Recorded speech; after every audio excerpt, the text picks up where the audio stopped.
وين جيت يا ونحنا وين جيت هم اللي خانوا بلادنا واتجروا بالدين.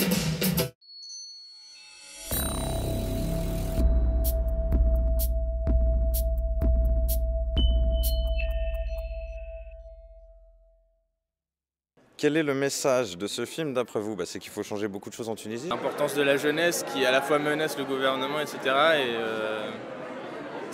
Ça va même au-delà de la liberté d'expression apparente, c'est la nécessité d'un élan quotidien et permanent. Le rap contestataire est pas mort. Que la musique permet de se donner du courage pour rester libre. Pourquoi êtes-vous venu? Pour la musique ou pour le film? Les deux. Pour les deux. Les deux? Pour les deux. Exactement, mais je suis pas mieux.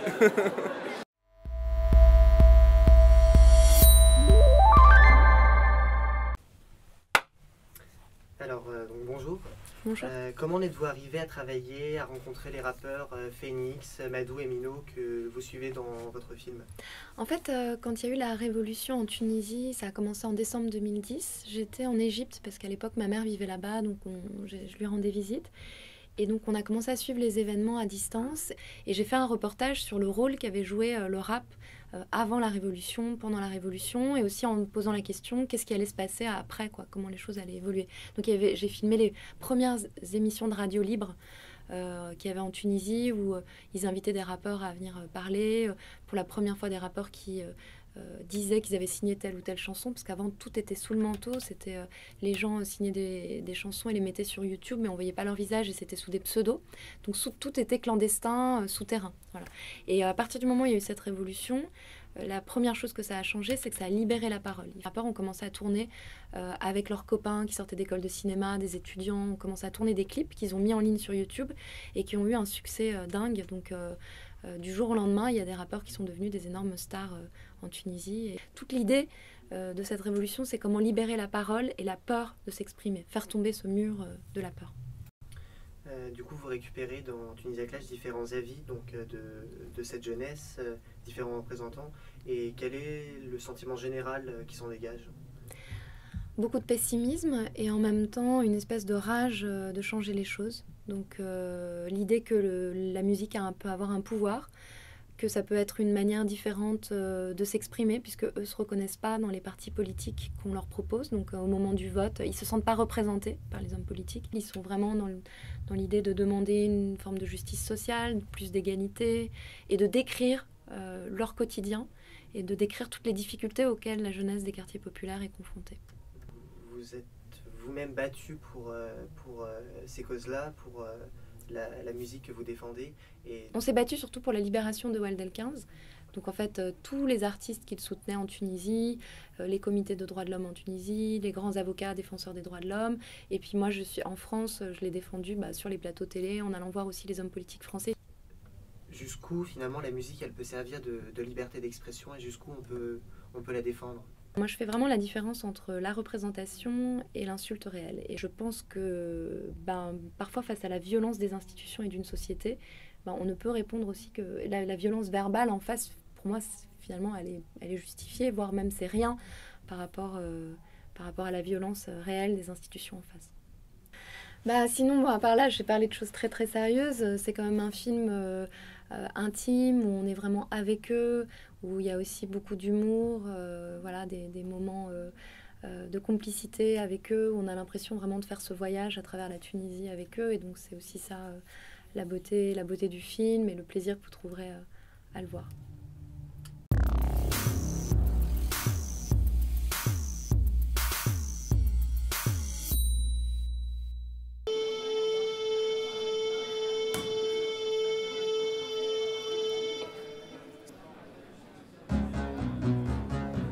Danser, hein.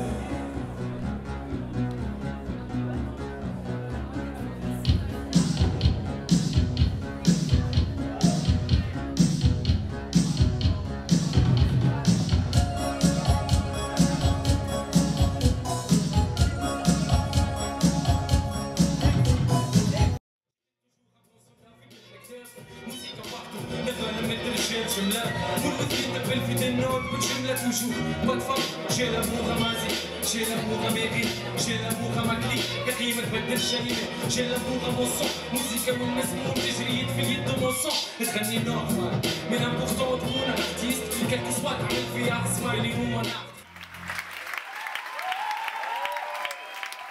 Merci tout le monde. Merci Fen.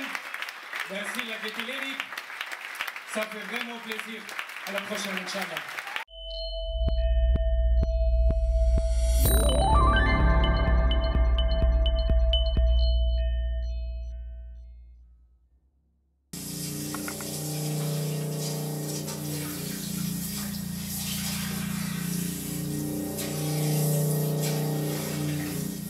Tire-toi, casse-toi, barre-toi là!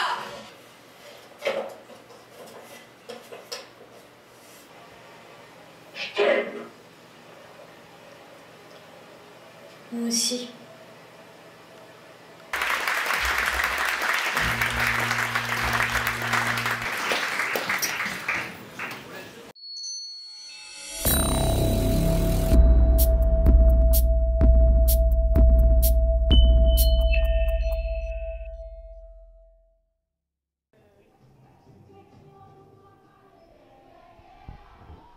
Film sonore ou film visuel?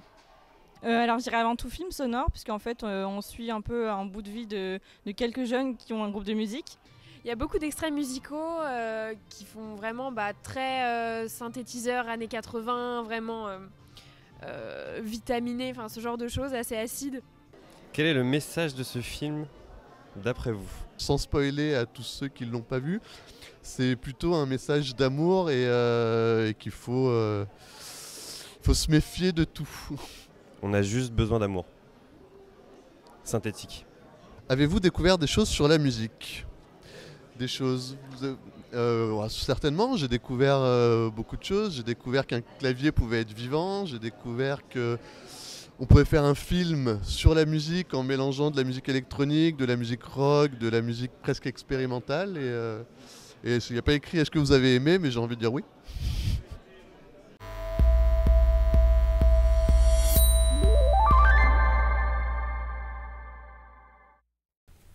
Est-ce que vous pouvez nous faire un clap d'abord, s'il vous plaît? Clap collectif? Non, un seul ou Cyprien? Allez, un par un. Benoît Sabatier, co-réalisateur. Gabriel Mattei, le rôle de Wawa. Théo Liotier qui joue le rôle de Teddy dans ce film. Virginie Muscat qui joue la blondie. Cyprien l'a pas lu, Axel. Et Marcia Romano, co-réalisatrice avec Benoît. Pourquoi avoir choisi des musiciens comme acteurs? C'est très important parce qu'en fait, on filme, nous, ce qu'on veut, c'est filmer. À la base, on voulait filmer le milieu de la musique à Marseille, puisque Marcia Romano, vous habitez Marseille et vous m'avez proposé d'aller voir les salles garage là-bas. Et on voulait tourner dans chacune des salles garage de Marseille. Et donc, pour nous, c'était évident de prendre les autochtones de ces salles et pas plaquer des acteurs du cours Florent. Et on a voulu continuer ça pour le deuxième film. Quel a été votre ressenti en tant qu'acteur, vous quatre? Pour moi, c'était fabuleux. Ça fait 5 ans que je travaille avec eux et ça fait 5 ans que ça se passe super. Et du coup, c'est génial, c'est un plaisir. Voilà. On n'est pas du tout des acteurs, donc c'était rigolo de faire ça. Et après, vu qu'on se connaît tous vachement bien, il y a une bonne ambiance.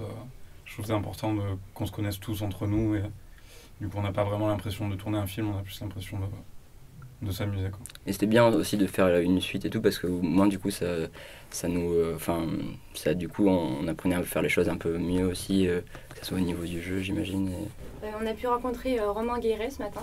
Oui. Et on voulait savoir qu'est-ce que vous aviez aimé dans son travail. Nous avons un score original qui est composé par Blackmail et Romain Guéret nous a fait le plaisir de nous offrir des vieux morceaux inédits de Dondolo. C'est une musique additionnelle qui collait parfaitement à certains passages qui se passent chez un disquaire.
clap dauphin.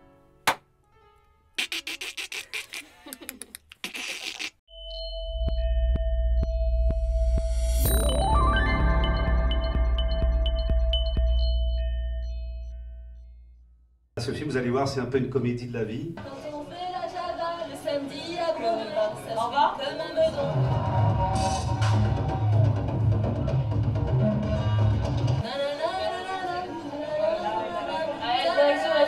Le film a été tourné dans son intégralité à Paris. On est là dans moins de 5 minutes, là on est devant la gare de l'Est, on est dehors. Les protagonistes du film m'ont fait ce cadeau, qui m'ont offert leur confiance, qui m'ont ouvert leur lieu pour l'écriture, pour la réalisation de ce film. Et je suis très heureux de vous le présenter ce soir. Donc je vous dis pas bonne nuit, je vous dis juste bonne projection.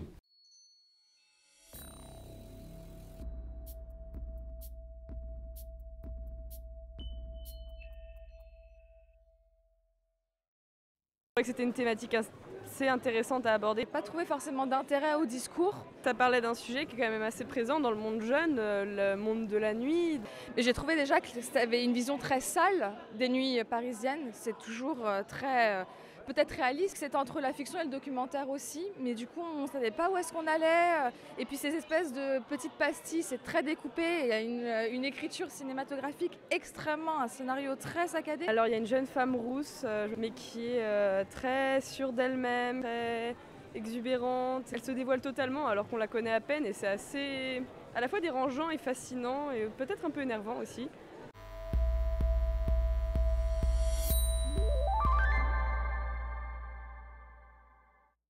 Dans votre film, vous focalisez votre attention sur les 30-40 ans. Est-ce que c'est pour vous un moment clé de la vie d'une personne? Ça m'intéressait de porter mon regard sur cette génération-là.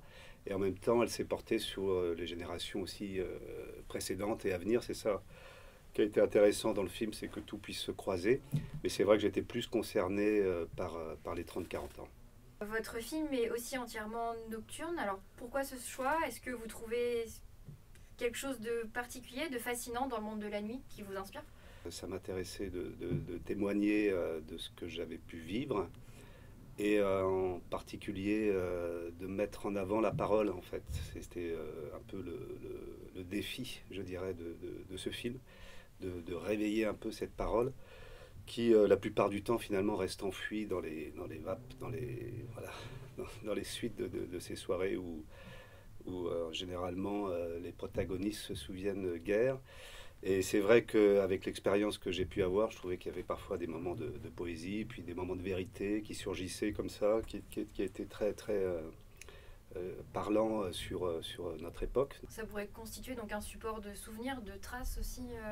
Oui, c'était une façon de parler d'ici et maintenant, de parler un peu de cette génération qui refusait vers un devenir adulte entre guillemets et voilà qui tentait par la nuit, par la fête de continuer comme ça à vivre dans une insouciance, dans une légèreté, même si effectivement parfois, et on s'en rend compte dans le film, celle-ci n'est pas toujours présente.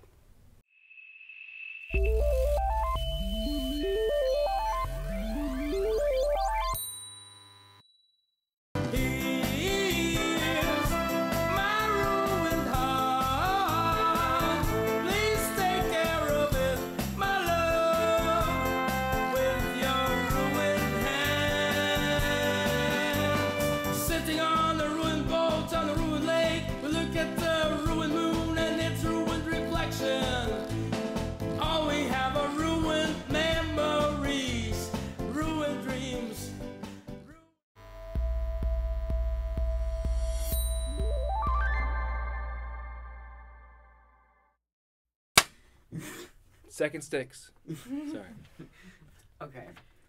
Could you give us a summary of your last film, The Green Room? Main overnight siege film that takes place in the green room of a punk rock music venue during a live concert. So what inspired you to choose this setting? A setting in nature, in the forest, in the room. Why did you choose nature to frame violence? Because it's beautiful. I wanted it to be true to the story, and it just so happens that in the Pacific Northwest of America, it's a traditional enclave of these sort of white separatist movements, and then you did the stakes to be high. And I just thought it'd be a great contrast to have a very contained pressure cooker of a movie contrasted with the gorgeous landscape of the Portland, Oregon. And we have cornfields, we have oceanside towns, we have lush forests, and we have mountains. So it's whenever we did get a breath of fresh air, I wanted to really experience it. First Blue Ruin, great film, beautifully shot, and now Green Room. When and how did you discover your interest for colors, and how has that influenced your creative process? Well, the color thing is sort of a coincidence. Color theory is just important as a very basic visual expression, and it's about warm versus cool, knowing when you can use colors that really do enhance the mood, or when you can kind of subvert that by using the wrong color for a scene. But these things just kind of creep in naturally, and I do let the story build the color palette itself, and then I will sort of infuse a touch of direction to keep the arc, I think, cohesive. And how much of your personality would you say you put into these movies, into the characters? A whole bunch. I mean, I Green Room especially, I pulled a lot of stories from myself and the friends I grew up with. We were all in bands together, and some of my buddies they would go on the road and do these really low budget tours and have these horror stories. Well, thank you so much for joining us today. My pleasure. Thanks for having me.